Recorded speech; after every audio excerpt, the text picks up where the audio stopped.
Hello, gang, and welcome back to another serial killer segment.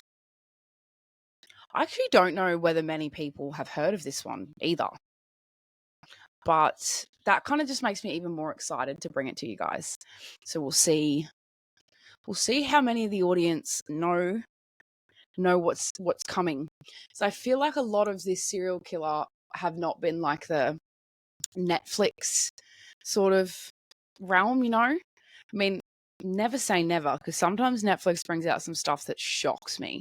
And I mean, a lot of good info comes from some of those documentaries. Can I just say, Netflix, Disney, and Prime have nailed some of those documentary series. Some aren't series, they're just one-offs, but they've nailed them, all of them. But today we're going to be covering the case of Joachim Kroll. Now, that is a German name, so I apologize if it's probably pronounced a lot nicer with like the German accent on it. But again, I'm Australian, so Joachim Kroll is all it's going to sound like coming out of my mouth. But I feel like I didn't hopefully slaughter that too bad. If I did, I'm sorry. So between the 1950s and the 1970s, Joachim Kroll confessed to at least 13 killings of at least 13 victims around Germany's industrial area.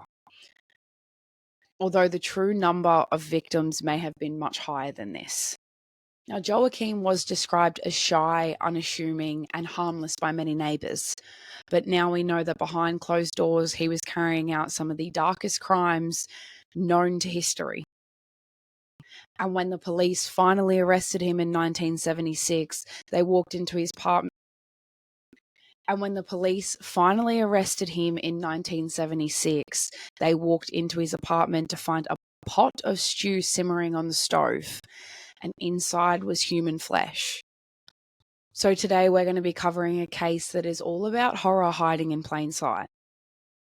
It's about how someone so ordinary looking can mask such brutality, and about how a very broken man became one of Germany's most feared killers. So like we always do, let's roll it back to the very, very, very beginning.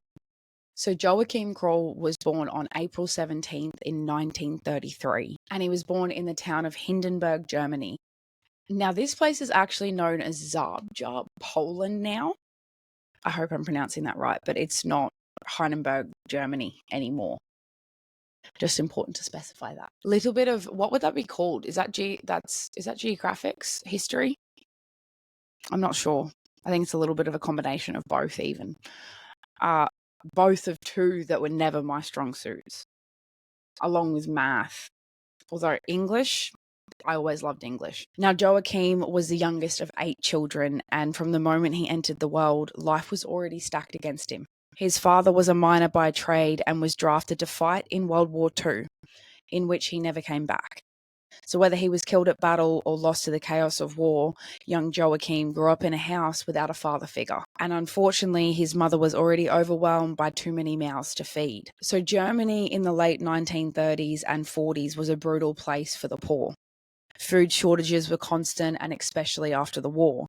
Children went hungry, clothes were patched and repatched until they completely fell apart. And for the Kroll family, every day was survival mode. Joachim was undernourished, pale, and sickly. As the youngest, he was often overlooked and the weakest at the end of the line. Now, from the very beginning, he also struggled. Teachers described him as distracted, incapable of keeping up with lessons. Other children would mock him, calling him simple or stupid. And decades later, he was actually tested and his IQ was ranked around 70, which would place him in a range of what was then called as mild mental retardation. He never fully learned how to read or write, and he never managed complex thoughts. And unfortunately, within the post-war society, they strongly valued rebuilding productivity and strength This sort of ranked him in a brand of a failure. So his classmates would avoid him, girls would laugh at him, and ultimately he had no friends. So the isolation grew intense. So as he entered his adolescence, something darker began to take hold. Joachim became obsessed with women, and not in the way that most teenage boys did, but in a way that frightened even him. He was awkward, shy, and terrified of rejection. He couldn't talk to girls and he couldn't connect, so instead he would just watch them from a distance. And within his own isolation, his thoughts began to become very warped. So he admitted later that he began at this point killing animals such as cats, rabbits, and even family livestock, not for survival, but just for pure curiosity. He would cut them open, examine them, and at this time, he was becoming fascinated at what it might be like to do that exact same thing to a human. And unfortunately, that fantasy did stay with him. So as an adult, Joachim began to drift between jobs. He worked as a janitor, a factory hand, a labourer, jobs that really didn't require much skill, and jobs that sort of allowed him to remain invisible. Again, neighbours went on to describe him as shy, quiet, and even polite. He was known to have never raised his voice, he never caused trouble, and to most he really did seem harmless. Although he was often described as a little odd, he certainly was never described as dangerous. So to the outside looking in, they saw a small sort of meek man who lived alone and went to work every day. What they didn't see was what was brewing inside him, the violent urges, the fantasies that started with animals and were now shifting towards women and children. Because by the 1950s, Joachim was no longer just thinking about killing. He was ready to act. This is when I should probably tell you guys to oh God, buckle up, strap in, strap on, whatever you need to do to get through this next part. You may need to just fucking chain yourself. It's like, when you're going over, the roller coaster, the stomach drops, that's how I feel as I narrate some of these. Feels weird to call myself a narrator, but I'm narrator of someone else's story, right? These are not my stories, although it is my storytelling. That was off on a tangent, wasn't it? Anyway, I think I just needed something to deflect for a second before we get into the killings. So by the early 1950s, Joachim was in his late teens and he was still working the odd jobs and living a life that seemed quite unremarkable to anybody else looking in. Like I said, he was small, awkward, and often quiet. People thought he was a loner and maybe a bit simple, but nothing more than that. But inside, his fantasies were beginning to escalate. The animals that he had once mutilated were no longer enough, and he was thinking about women, watching them, imagining what it'd be like to have total control. So by 1955, those fantasies were too hard to control, and they crossed over into reality. So the first victim was Irmgard Strahl, and this took place on February 8th of 1955. Now, Irmgard was a 19-year-old woman. She'd been walking home when she encountered Joachim. Now, later he did admit that he had been hunting, waiting for someone vulnerable to pass. Joachim strangled her, and then once she was dead, he had assaulted her body. But that wasn't the end at all. Joachim then went on to cut parts of her flesh from her thigh and her buttocks and wrapped them in paper and took them home. He then cooked them, experimenting with cannibalism for the first time.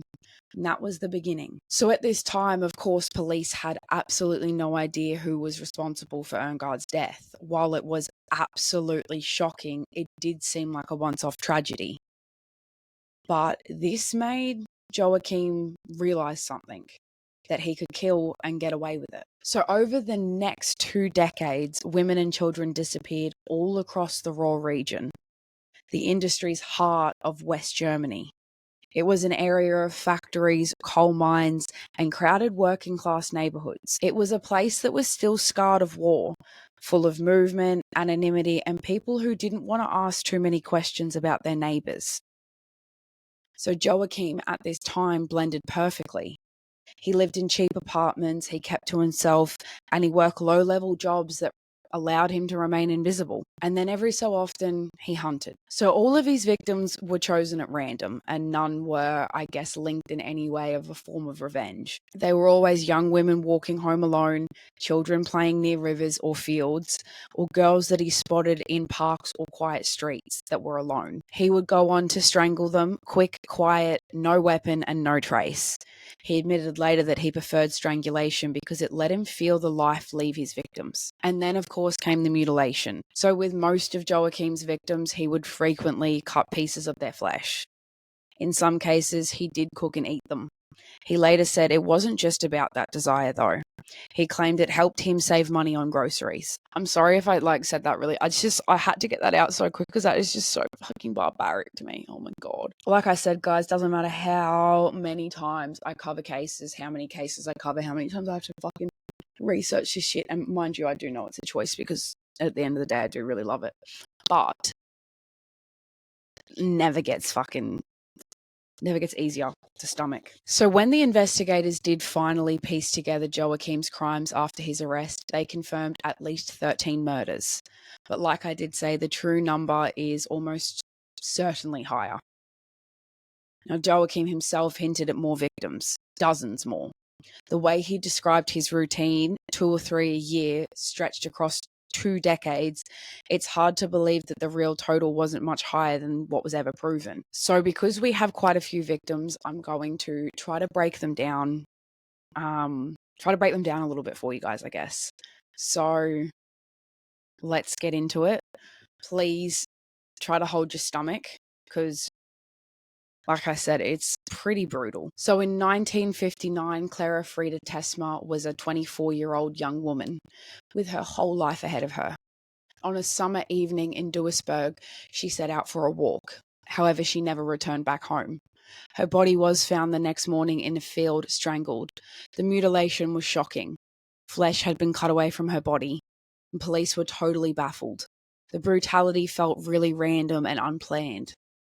They thought it had been someone she might have known, an angry lover or a jealous man, but it wasn't. It was Joachim. Now, this was one of the very first signs of his method: strangulation, mutilation, and sometimes cannibalism. But at the time, investigators had no idea that they were looking at the start of a series. In 1962, Petra Geis was 12 years old, and she disappeared while walking home. She had gone to visit a friend after school, and on her way back, she was seen by neighbours near the end of a wooded area. That was the last time anyone ever saw her alive. Her body was found days later. She'd been strangled, her clothes were torn, and Joachim had mutilated her small frame in the same way he had mutilated Clara. He later admitted to cutting flesh from her body, taking it home, and cooking it. The Geis family were completely shattered.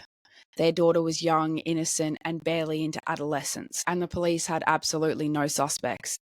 In fact, the local rumours actually began blaming a local travelling worker that was in the area at this time, another man that was arrested and questioned harshly. But Joachim, no one had even thought of him at this time. So by 1966, Joachim's confidence was completely. So that year, 20-year-old Ursula Rowing went for a drive with her fiancé. They pulled near a forest clearing, a quiet private spot. Out of nowhere, Joachim attacked. He beat Ursula's fiancé until he was totally unconscious. He then dragged Ursula away, strangled her, and mutilated her body. The fiancé did survive this attack, and for years he was considered the prime suspect. Police believed he had killed Ursula in a jealous rage, and then coerced an entire story about a stranger attack to cover his tracks. He was interrogated harshly, and his life was ultimately destroyed by this suspicion. But the real killer was Joachim the entire time, who was still walking free at this point. Now, these were not isolated cases by any means. Throughout the 1960s and 70s, murders of women appeared sporadically across the Ruhr area and region, wide and far. 4-year-olds snatched while playing near rivers, teenagers vanishing on their way to school, women that were being attacked in parks, forests, and even in their own homes. And the victims were all different ages and from different towns. But the brutality was always the same: strangulation, sexual assault, mutilation, and sometimes cannibalism. But unfortunately, the police forces from different towns didn't share enough information effectively. So each killing had been investigated on its own, and none were being linked together at this point. So each of these killings were appearing as though they were like a lone tragedy instead of something being part of a larger pattern. And so year after year, Joachim just kept killing. Now, in at least 4 separate cases in 4 different cities, other men were arrested, tried, and convicted for murders that Joachim later admitted to. So I don't know if you guys remember how I said that Ursula's fiance was basically questioned. He was the prime suspect. He actually went to jail for the crime and spent years in jail for the murder of his fiancée, in which Joachim later confessed to. But he was not the only one. Alongside him, there were another 3 men that were questioned, tried, and convicted of murders that Joachim later confessed to. So if this case doesn't already have like a level of what the fuck, it's now got a real level of what the fuck. Like, I think in every case that we cover, there's always like the devastation of the ones that are kind of left in the firing line of generally one or several people's work, right? Like a small isolated group of people, but the families and those around generally cop the brunt. When you're actually talking about people being convicted and losing their freedom, years of their life, we're reaching a whole new level of fucked. Like, I'm sorry, I know that I probably should word that differently, but fucked is the only way I can, like, it just seems so much injustice around us. It's crazy. It's crazy. Oh my God. Sorry, I should be just moving forward, but my brain's just like trying to. Anyway, moment, roll the fucking shoulders. Roll the shoulders, guys. We're coming back. So obviously, Ursula's fiance spent quite a bit of time in jail, and another was accused of killing a young girl in a forest while Joachim walked free. Now, these wrongful convictions did allow him to continue killing. They gave him a cover. Every time someone else was blamed, he learnt just how invisible and invincible he really was. Now, there's one thing about Joachim that we can all kind of agree with, is he didn't look like a killer. He didn't act like one, and he wasn't loud and never violent in public. He was small, shy, and meek. He worked very, very low-level jobs, again, allowing him to be invisible. He walked the streets with his hands behind his back. He was honestly the picture of harmless. Like, he was the kind of guy that you would see and imagine people to be pushing him around. Now, he even was known to play with local children, the very fucking children that he was fantasizing about killing. So by the early 1970s, the Ruhr region had a hidden monster. Women and children were vanishing.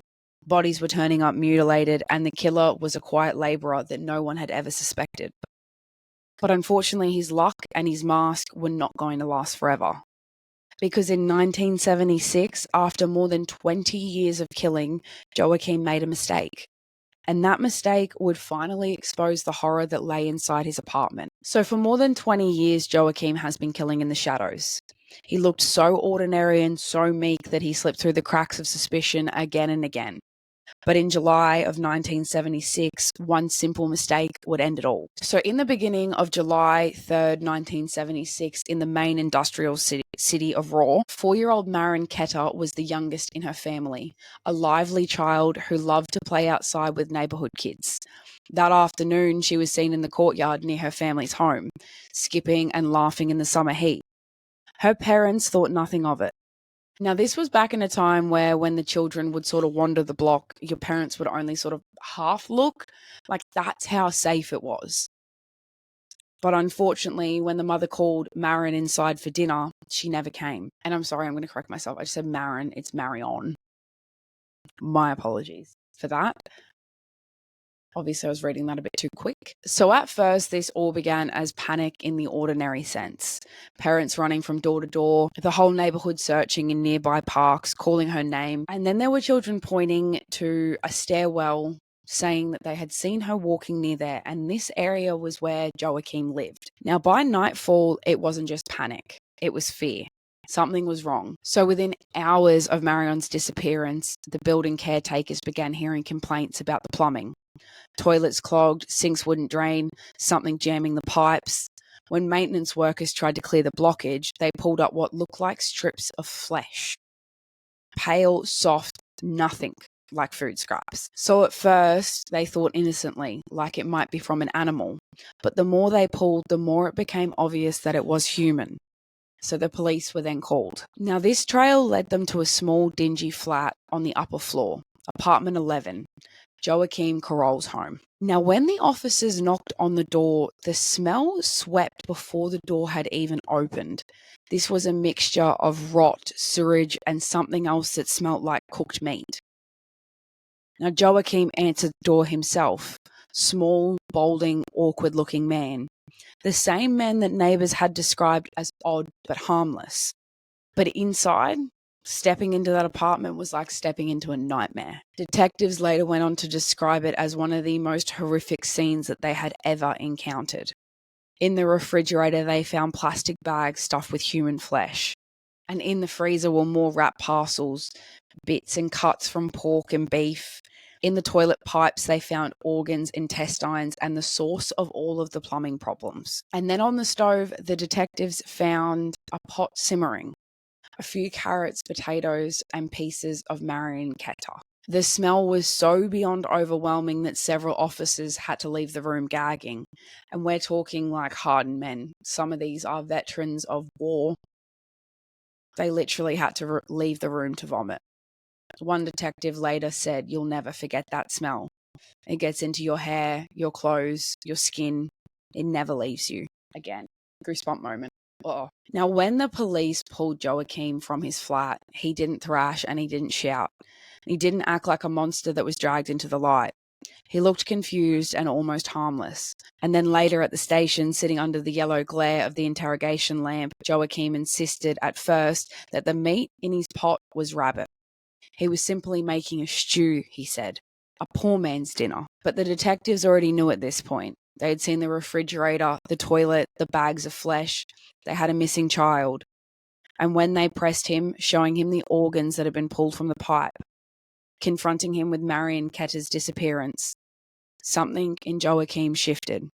The denial melted away, and he began to talk. Now, what spilled out over the next several hours left most of the detectives in the room stunned. Joachim had confessed to 13 murders, and he described each of the murders calmly, as though he was talking about a routine, not about killing women and children and mutilating them and eating them. He explained how he would watch for vulnerable victims, a girl walking home from school, or a young woman alone at night, a child playing by a riverbank, and he would lure them in, sometimes offering sweets or a kind word, and then he would strangle them.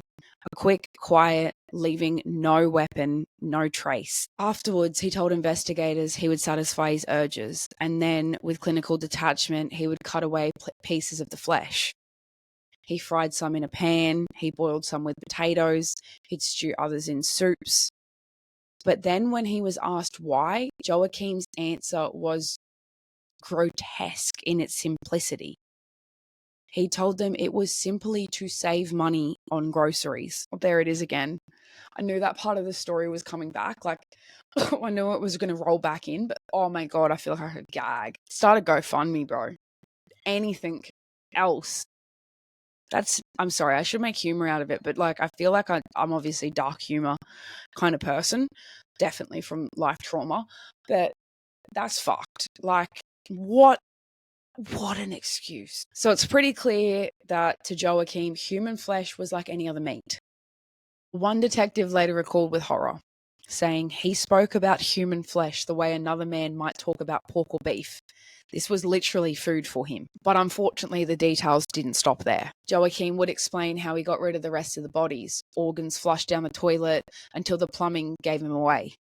Bones and remains tossed into rivers, buried into shallow graves, scattered where no one would ever think to look. He gave details only a killer would know. The clothing that his victims wore, the precise locations of each attack, the way he mutilated each of the bodies. He confessed to these murders stretching back for more than 20 years. And chillingly, he did admit during this interrogation that he had no intention of stopping. The only reason he was caught, he said, was because the pipes got clogged.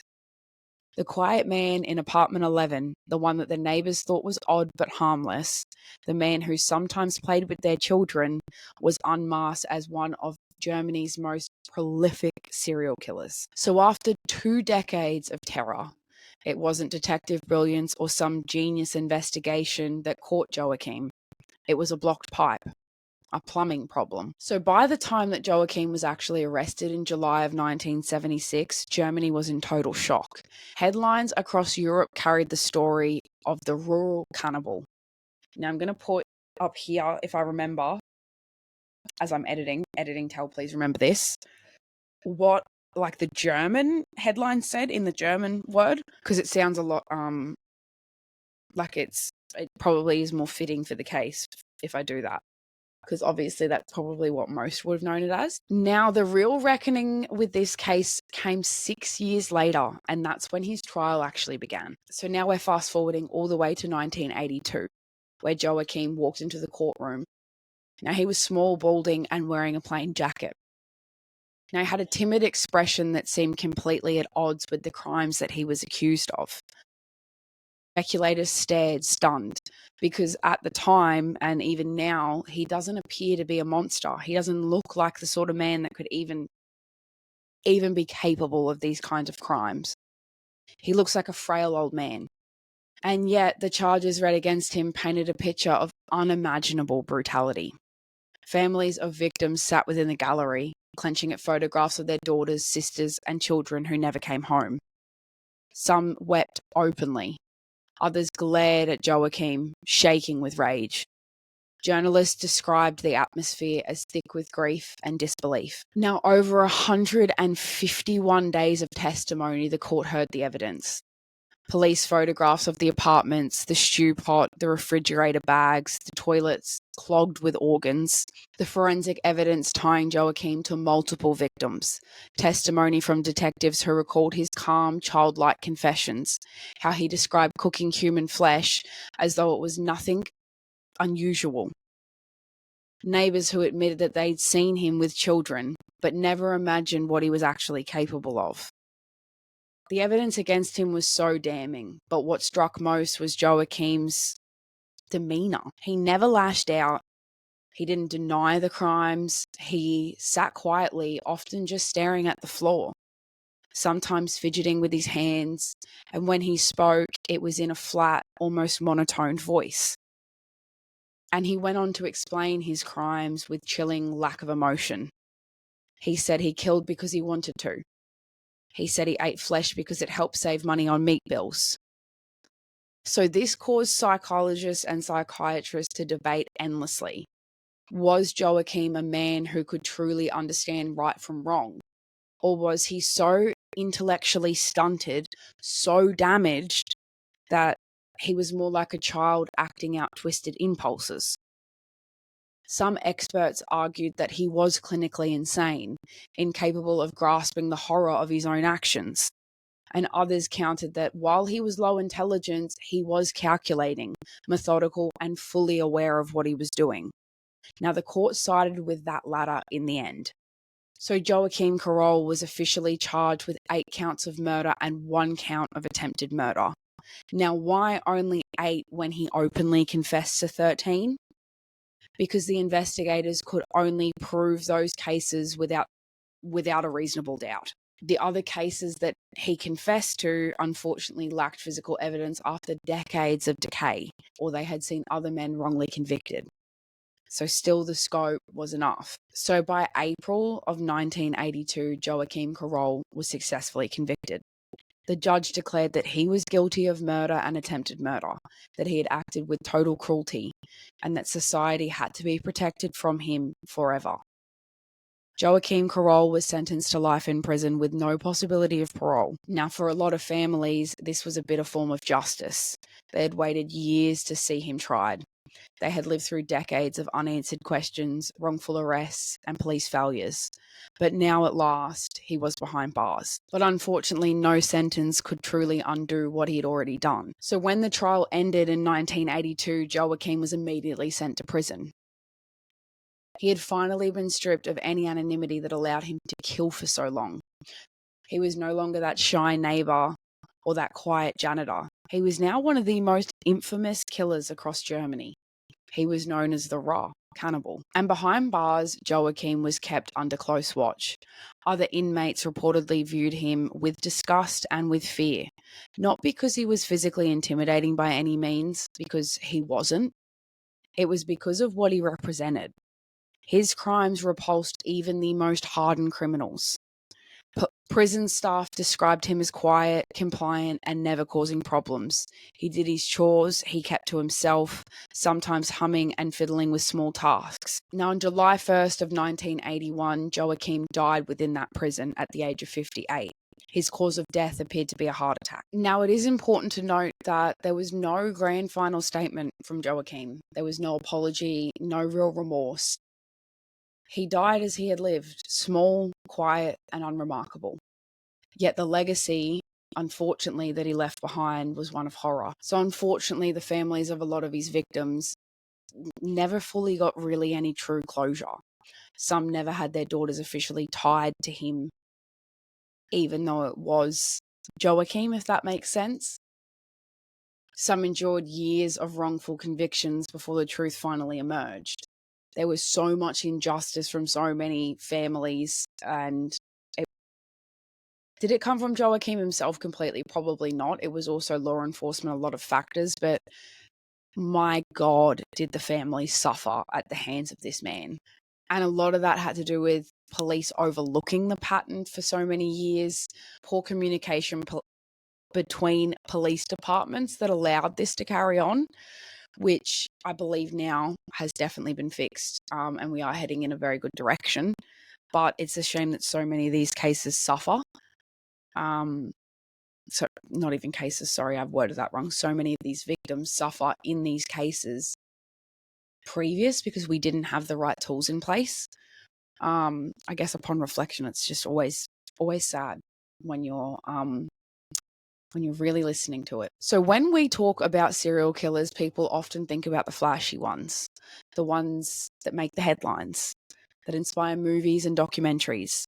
But sometimes the most deadliest monsters are the ones that you barely hear about, the ones who live quietly, unnoticed for decades. So this was the case of Joachim Kroll, the man who strangled women and children, who boiled their flesh in stews, and who lived among neighbours who never imagined who he really was. And it's a reminder again that sometimes the most dangerous monsters don't shout. They whisper, they smile politely, they blend in, until one day a clogged pipe may reveal the truth. So here's what really stays with me. It's not the stew pot, the plastic bags in his fridge, the organs clogging his toilets. It's not even the number of victims, or the way he confessed, talking about all of it like it was a normal fucking chore. What stays with me is the ordinariness of this case, or of Joachim. For 2 decades, he lived among families and blended in just fine. Like, I get that a lot of this time it is people living that sort of double life. But I guess because he just genuinely looks like someone that is harmless. Now, again, like I say in every case, I'm going to put all of the victims' names below, because ultimately that's what this is really about. This is unfortunately about their story in Joachim's case, but I want us to reflect and remember them as human beings and individuals, and more than just Joachim's victims. I'm going to put links below for you guys to further deep dive if you want to. And yeah, I really don't think we need to go much more further into it, right? Because I feel like I've probably grossed you all out enough now. So thank you all for joining me on another episode of Chaotic Crime. And I hope to see you all next time. But until then, make sure you stay loud, stay watchful, and don't trust the mask of the harmless.